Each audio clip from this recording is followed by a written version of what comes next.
Amém. Louvado seja Deus. Querido, que o Senhor abençoe sua vida nessa noite. Derrame graça sobre você poderosamente. Quero te convidar a abrir sua Bíblia comigo. 2 Reis 19, enquanto você abre. Obrigado, Roland e Isabel, pelo compartilhar conosco disso que Deus tem feito na vida de vocês. Que Deus continue abençoando grandemente esse ministério. 2 Reis, capítulo 19, versículo de número 14, até o versículo de número 19. Primeira semana de todos os anos, a igreja espalhada pela face da terra tem celebrado, comemorado e dedicado para ser uma semana de oração. Não apenas presbiterianos, mas as mais diversas denominações têm dedicado há muitos e muitos anos a primeira semana como uma semana ímpar, importante de oração. Eu creio que isso é uma prática muito sadia, começar o nosso ano colocando os primeiros dias diante da presença do Senhor. Nós fizemos isso nessa semana, oramos em casa, por alguns motivos que partilhamos, fechamos a sexta-feira juntos aqui orando ao Senhor. E como tenho feito no início dos anos, eu quero compartilhar mais uma vez uma palavra com a igreja sobre oração. Pensarmos sobre a nossa vida de oração hoje à luz desse texto de 2 Reis, capítulo 19, versículo 14 em diante. Pensar sobre como nós oramos, a quem nós oramos. E pensar em especial a respeito do fato de que aquilo que nós cremos a respeito de Deus molda a forma como nós falamos com Deus.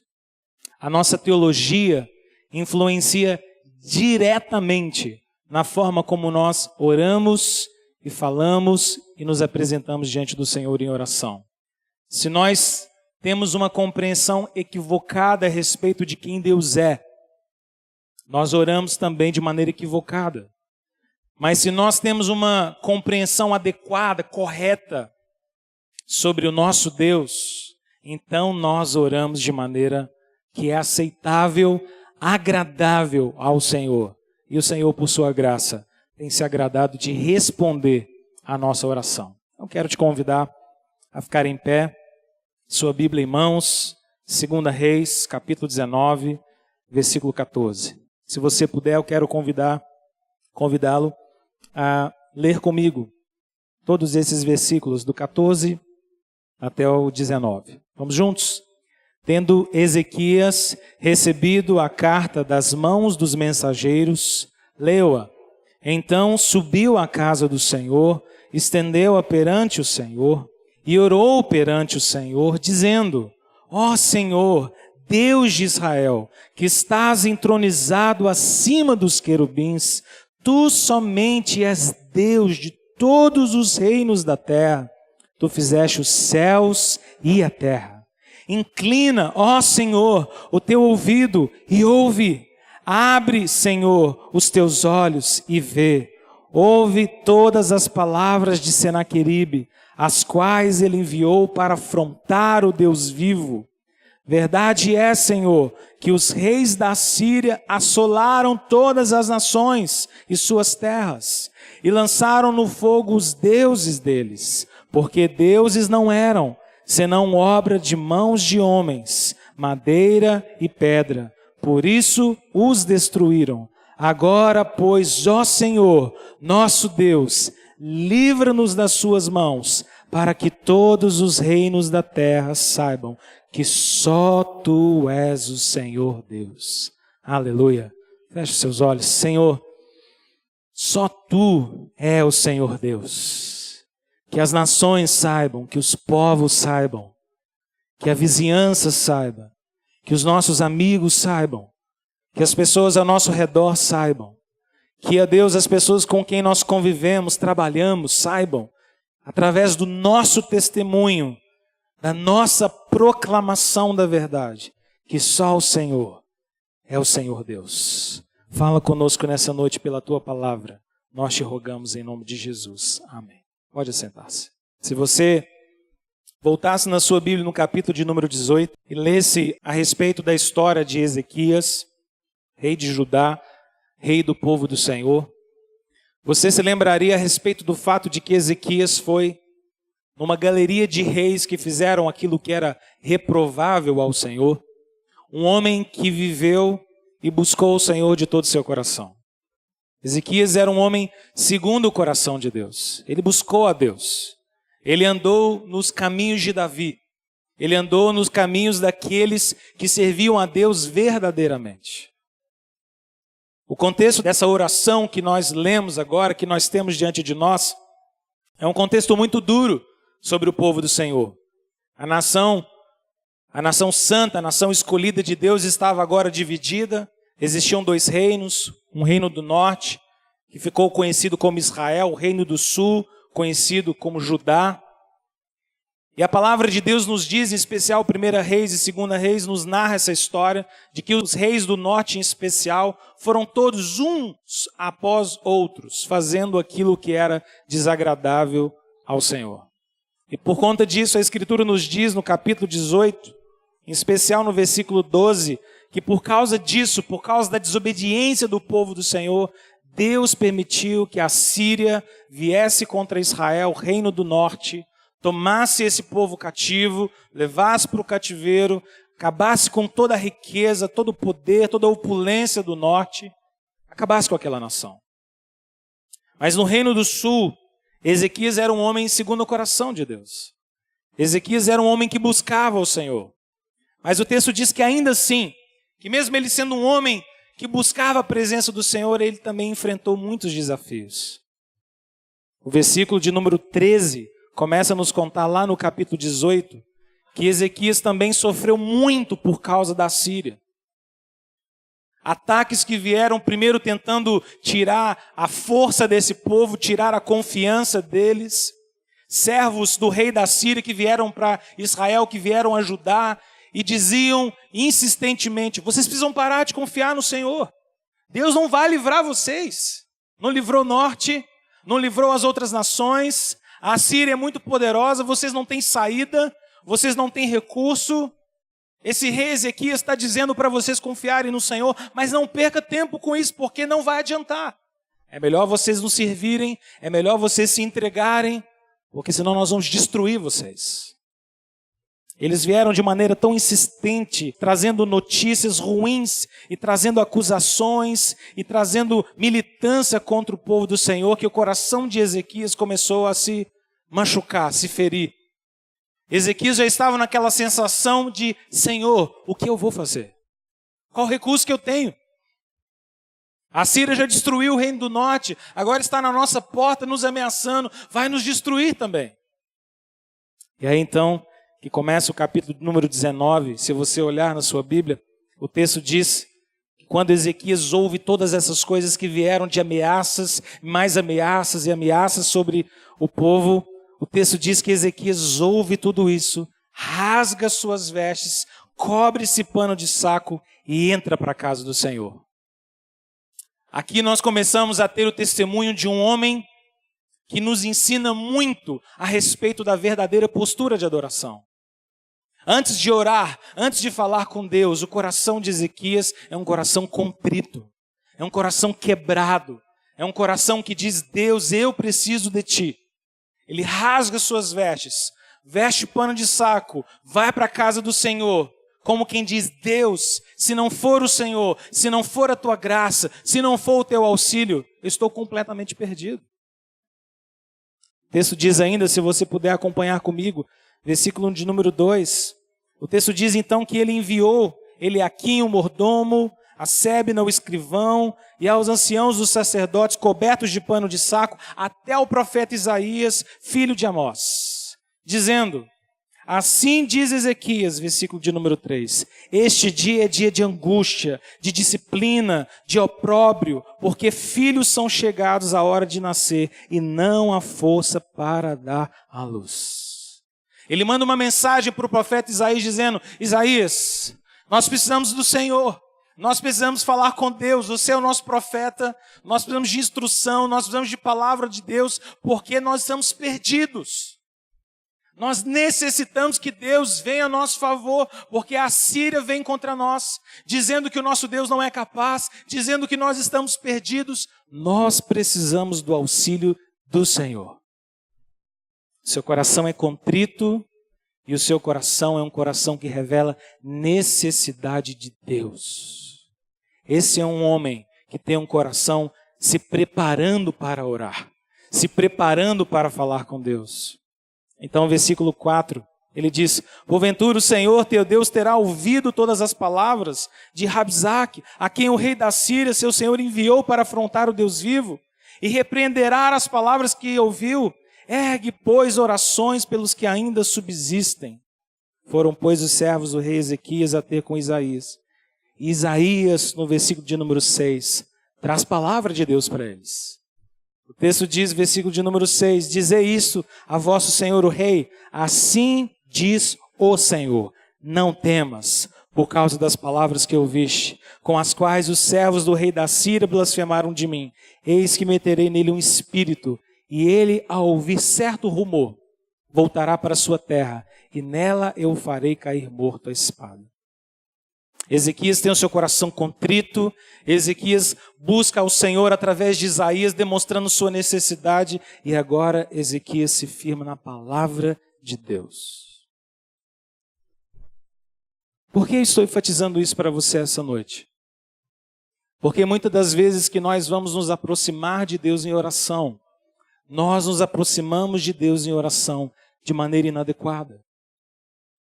Muitas das vezes nós sentimos que Deus não fala conosco, que Deus não ouve a nossa oração, que Deus não derrama graça sobre nós, porque nós não estamos preparados para falar com Deus.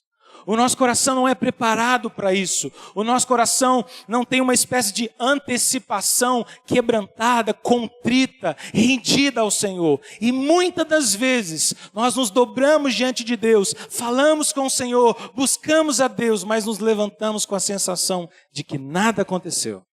Às vezes o que nos falta na nossa busca pela presença do Senhor é preparo do nosso coração. Eu gosto sempre de pensar, por exemplo, no nosso domingo. Como é que nós administramos nosso domingo antes de nos achegarmos nesse lugar para adorar o Senhor?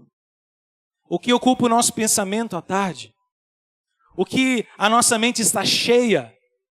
Como nós preparamos o nosso coração durante todo um tempo para chegarmos aqui com o nosso espírito sensível, a nossa mente pronta para ouvir Deus falar ao nosso coração, através de canções, da oração, da palavra. Como nós inclinamos e preparamos nosso ser interior para Deus falar conosco.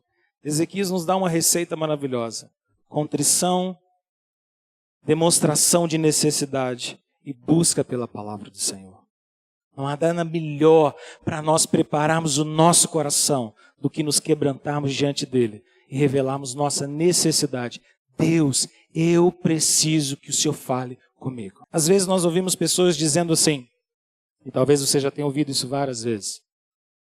Quando a gente vai ao culto no domingo, a gente vai para cultuar ao Senhor e a gente não vai para buscar nada. A gente tem que levar nosso sacrifício de louvor. Eu acho bonito essas frases, só não consigo concordar. Porque quando nós chegamos num lugar como esse, quando chega o domingo, o dia de adorarmos ao Senhor, o que é que eu e você temos para oferecer ao Senhor, senão o nosso coração aberto e escancarado para dizer: Deus, eu preciso de Ti. É isso que nós temos para oferecer ao Senhor. Um coração cheio de anseio pela presença dEle. Mas a pergunta é, como é que nós temos nos achegado diante do Senhor? Às vezes eu tenho a impressão de que nós saímos de um culto com a sensação, talvez, de que foi só mais um culto, de que foram apenas canções, de que foi apenas mais um na minha lista, porque talvez o nosso coração não estivesse preparado para receber graça de Deus em nós. Ezequias se prepara. E Ezequias então nos ensina algo extraordinário na oração que ele passa a fazer no versículo de número 14. Ezequias nos ensina que aquilo que eu creio a respeito de Deus molda a forma como eu falo com Deus. Se você olhar na sua Bíblia, depois de ter o seu coração preparado, Ezequias recebe então uma carta do rei da Síria, a partir do versículo de número 8, ameaçando ainda mais, trazendo mais ameaças sobre Israel. E o texto diz no versículo 14 que Ezequias recebe a carta das mãos dos mensageiros, lê a carta, sobe à casa do Senhor e se estende a carta, coloca tudo diante de Deus em oração. Ezequias pega toda a ameaça, todo o seu problema, todas as suas dificuldades, todo o seu medo, toda a sua luta, vai à casa do Senhor e coloca diante dele, para que ele possa orar. E então ele começa a fazer uma oração que nos ensina algo extraordinário sobre o que nós queremos sobre Deus. Ezequias começa a sua oração, no versículo de número 15, dizendo: ó Senhor, Deus de Israel. Uma frase tão simples, não é? Mas sabe o que ela revela para nós? Ezequias escolhe um nome específico de Deus aqui. A palavra traduzida como Senhor na sua Bíblia é a palavra Yahvé, a palavra Jeová. Jeová é o Deus de Israel. Jeová é o Deus do pacto. Jeová é o Deus da aliança. Jeová é o Deus que tirou Israel do Egito, que guiou Israel no meio do deserto, que prometeu uma terra fértil, que introduziu neste lugar. E Yahvé é o Deus que disse: eu serei o seu Deus e vocês serão o meu povo. E Yahvé é o Deus de aliança, Deus de promessas que não se quebram, que não deixam de cumprir-se jamais. E Yahvé é o Deus de Israel. E esse homem, Ezequias, esse rei, começa a sua oração dizendo: Yahvé, Deus de Israel. É com ele que eu estou orando. É a essa pessoa que eu estou pedindo. Sabe que isso revela para nós, irmãos? Isso revela que eu e você, para orarmos verdadeiramente, precisamos conhecer também verdadeiramente quem nosso Deus é. E o nosso Deus é um Deus pactual. O nosso Deus é um Deus de aliança, é um Deus que se comprometeu conosco, mesmo que Ele não precisasse se comprometer. Deus é um Deus tão grande, Ele é criador, Ele poderia ter nos feito naquele jardim e simplesmente nos deixado à própria sorte. Seríamos apenas criaturas, mas Deus faz mais do que isso. Deus se coloca à nossa altura, Deus faz um pacto conosco, Deus faz uma aliança de vida comigo e com você em Jesus. Esse é um Deus pactual, esse é um Deus de aliança, esse é o Deus que Ezequias busca, esse é o Deus que eu e você precisamos buscar. A minha oração e a sua oração será mais cheia de confiança e de intrepidez quando você se lembrar e crer e viver a certeza de que o seu Deus é um Deus de aliança. Saber quem Deus é muda a forma como eu me coloco diante dele. Ezequias se coloca diante de Deus com plena confiança, porque ele sabe que Deus é um Deus pactual. Mas ele sabe algo a mais. A sua oração continua: ó Senhor, Deus de Israel. E agora Ezequias revela a sua confiança de que Deus é o Todo-Poderoso. Ele diz que estás entronizado acima dos querubins. Tu somente é o Deus de todos os reinos da terra. Tu fizestes os céus e a terra. Ezequias está revelando na sua oração para nós que mais do que saber que Deus é um Deus pactual, eu preciso também saber e crer que o meu Deus tudo pode. Você crê nisso? Crê mesmo.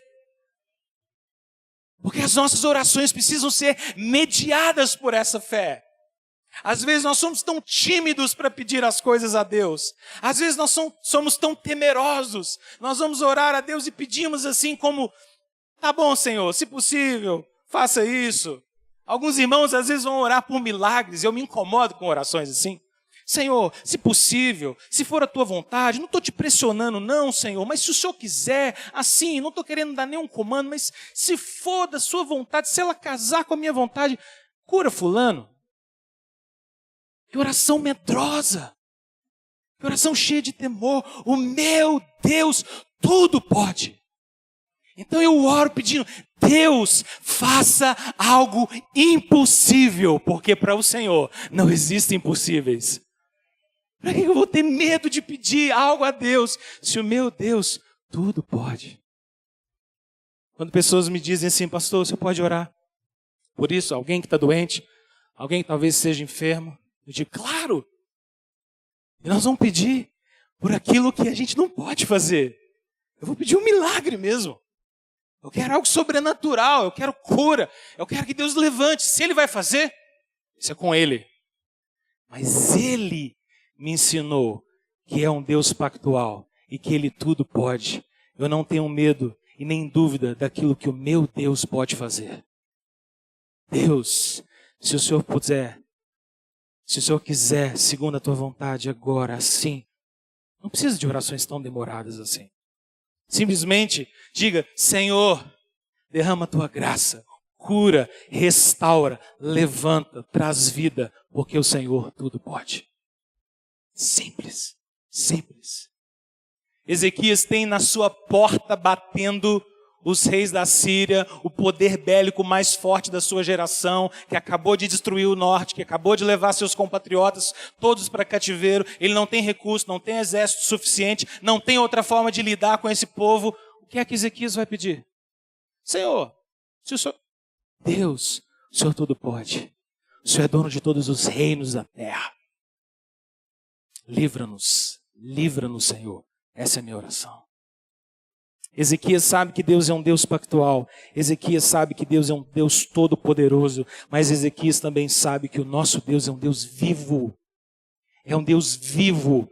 Nós não adoramos a um Deus feito por mãos humanas. Yahvé não é um Deus segundo a minha cabeça, segundo a sua cabeça. Yahvé não é um Deus fruto dos nossos anseios desesperados. Yahvé não é fruto da psicologia do nosso coração afetado pelo medo. Yahvé é um Deus inconcebível por nós, porque Ele é um Deus vivo, poderoso e verdadeiro. Ezequias ora ao Senhor dizendo, versículo de número 16, inclina, ó Senhor, o teu ouvido e ouve. Abre, Senhor, os teus olhos e vê. Ouve todas as palavras de Senaqueribe, as quais ele enviou para afrontar ao Deus vivo. Não é extraordinária essa oração? Esse é o tipo de oração que eu quero fazer. Esse é o tipo de oração que eu e você precisamos fazer, porque essa é a oração de quem crê que o nosso Deus é vivo. Ele vê, ele ouve, ele enxerga, ele se importa. É por isso que ele pode se aproximar diante de Deus e pedir, pedir, pedir, pedir, porque Deus nos ouve, Deus nos vê, Deus nos conhece. Esse é o nosso Deus. Deus é um Deus vivo. Nós não podemos adorar a Deus de maneira mecânica, pensando que Deus é um Deus distante e que Ele só se lembra de nós quando a gente se aproxima dele e fala, Senhor, o Senhor está vendo isso que está acontecendo? Antes que a sua palavra chegue aos seus lábios, Deus já conhece toda ela. Antes de você ser capaz de colocar suas petições diante de Deus, Deus conhece toda a sua necessidade. Nada foge à sabedoria, à soberania, ao controle de um Deus vivo. Esse é o nosso Deus, e é a Ele que nós precisamos orar. Para que eu e você tenhamos intrepidez que Ezequias tem aqui no versículo 16, você percebeu quantos pedidos Ezequias faz no versículo 16? Inclina, ouve, abre, vê. Está insistindo com Deus. Ele está sendo uma pessoa insistente, dizendo, Senhor, ouve. Atente-se para mim, Deus. O Senhor é Deus vivo. O Senhor é real. O Senhor conhece meu problema. O Senhor está vendo minhas dores. O Senhor está vendo minhas angústias. Então olha, reage. Deus faz algo, Senhor. Só quando eu e você cremos que o Deus que nós servimos é um Deus vivo, é que nós conseguimos falar com Ele como quem fala com uma pessoa. Às vezes nossa visão sobre Deus é uma visão muito mecânica. E nós fazemos as nossas orações também de maneira mecânica. E nos relacionamos com Deus também de maneira mecânica. Mas Deus, a quem eu e você servimos, é um Deus vivo. Ele é vivo. Mas então Ezequias continua a sua oração. E no versículo 19 ele diz: agora, pois, ó Senhor, nosso Deus, livra-nos das suas mãos. Esse é o pedido direto que ele faz. Senhor, nós precisamos de libertação. Nós precisamos que o Senhor seja o nosso libertador.